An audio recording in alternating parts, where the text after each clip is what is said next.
నమస్తే అండి. మీ డాక్టర్ కిషోర్ కుమార్. చాలామంది కొత్తగా పెళ్ళైనటువంటి దంపతులలో ఈ యొక్క సెక్స్ సామర్థ్యాన్ని ఎలా పెంపొందించుకుంటే బావుంటుంది అనేటువంటి క్వెషన్స్ అడుగుతా ఉన్నారు.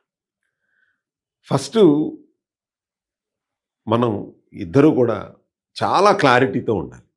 అంటే మన యొక్క హార్మోన్స్ అనేటటువంటివి మన శరీరంలో మన ఆలోచన విధానం మీద ఆధారపడి ఉంటుంది.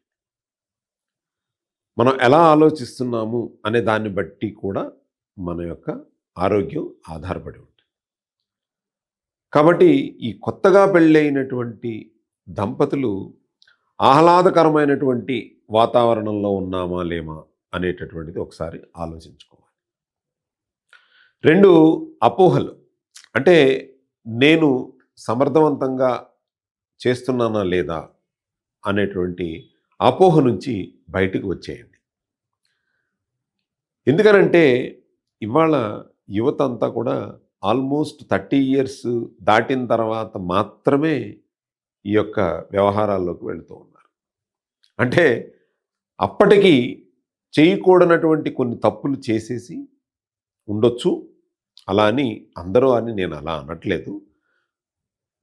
అక్కడ వచ్చేసరికి మాత్రం అపోహలో ఉంటున్నారు. అంటే బ్యాక్ మొత్తం మీరు జీరో చేసేసుకోవాలి.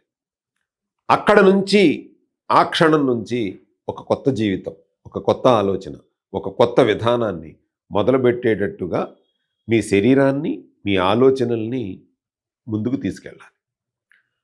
అప్పుడు మాత్రమే మీరు దాన్ని ఆనందభరితంగా, ఉత్సాహంగా, మీరు ఏమి అపోహలు లేకుండా సమర్థవంతంగా చేయగలుగుతారు. అంటే సమర్థవంతంగా చేయగలిగేటటువంటి విధానం ఎవరి మీద ఆధారపడి ఉంది అనంటే మీ ఆలోచన మీద ఆధారపడి ఉంది.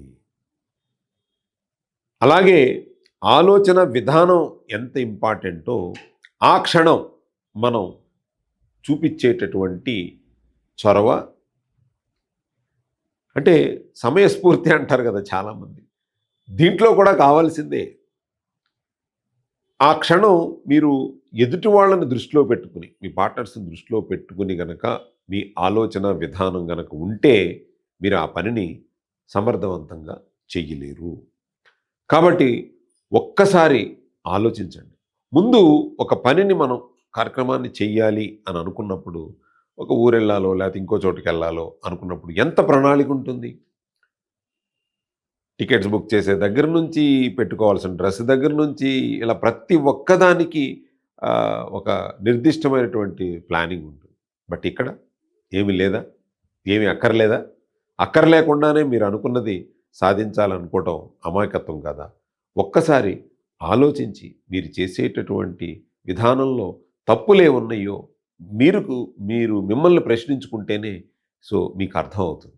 దాన్ని బట్టి మీరు ఏ విధంగా ప్రిపేర్ అవ్వాలి, ఏ విధంగా సమర్థవంతంగా చేయాలన్న విషయాలు మీకు అర్థమవుతాయి. చూస్తూనే ఉండండి. మరొక ఎపిసోడ్లో మళ్ళీ కలుద్దాం. నమస్తే.